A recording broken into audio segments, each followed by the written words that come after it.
दिला घर दुआ हे छठी मैया दिला औरी धन एगो बबुआ के प्यार ला हमरो भाई है नयन। दिला घर दुआ हे छठी मैया दिला औरी धन एगो बबुआ के प्यार ला हमरो भाई है नयन।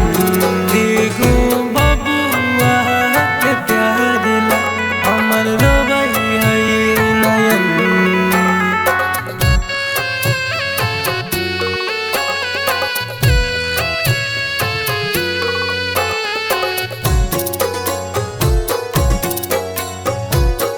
Mixed by Balaji Studio, Delhi.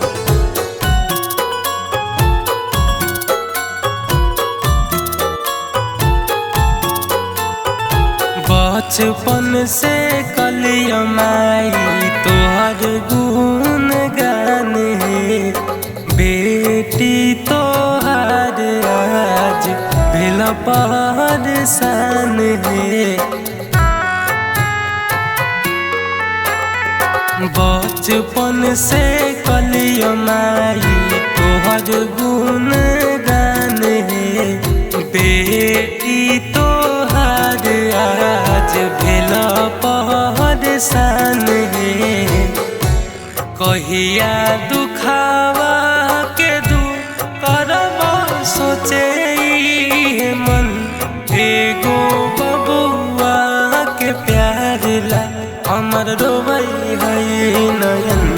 दिल घर दुआ ए छठी मैया दिल औरी धन एगो बबुआ के प्यार ला हमर रोबई है नयन। एगो बबुआ के प्यार ला हमर रोबई है नयन।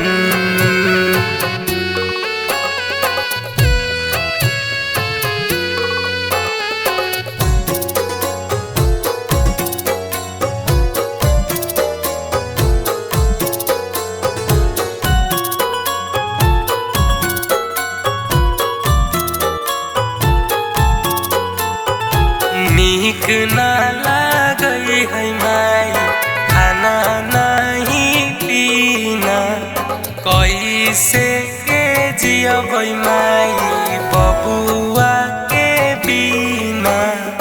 बबुआ के बिना नीक ना लागई है माई खाना नहीं पीना कैसे